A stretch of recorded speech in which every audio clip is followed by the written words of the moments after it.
અમે માપણી કરાવી ને ત્યારે ઉત્તર દિશામાં સર્વે નંબર નો ઉલ્લેખ જ ન આવ્યો. પછી એને સેટિંગ કરી 6 મહિના 9 મહિના પછી માપણી કરી ઉલ્લેખ આવ્યો. તો સીમતરના નકશામાં તો એ જમીન છે જ નહીં.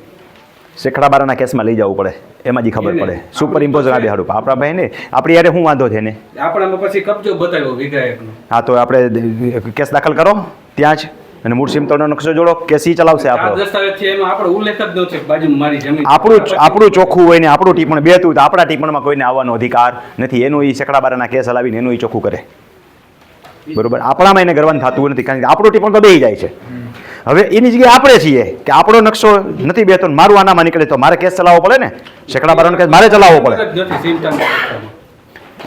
મળે તો શેખડાબારાના હા તો એ મળે. પછી એ જેને ઘટતું એને મેળવે. તમારે કાંઈ મેળવવાનું થતું તમારે ખાલી વાંધારજી આપવાની. મારામાં કાંઈ દાખલ કરવાનું થતું નથી. અત્યારે એને પોચ ખરાબામાંથી જરાયતન કરવા વાંધારજી દાખલ કરીએ ગો તમારી યાર વાંધો હોય તો. પછી આવીને સ્થળ તપાસ કરશે, રોજકામ કરશે. તમારે કાંઈ રિલેટેડ નહીં હોય તો એનું મંજૂર કરી દે.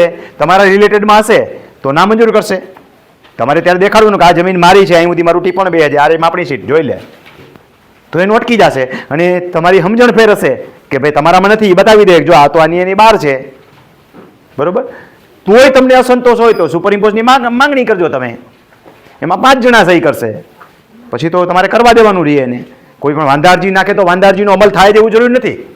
વાંધારજી સાચી હોય તો અમલવારી થાય, નહીં તો એને પ્રક્રિયા થાય, એનો નિકાલ થાય. નહીંતર વાંધારજીના કારણે એ પ્રક્રિયા અટકીને ઊભું રહી જાય. એનું સમજાણું?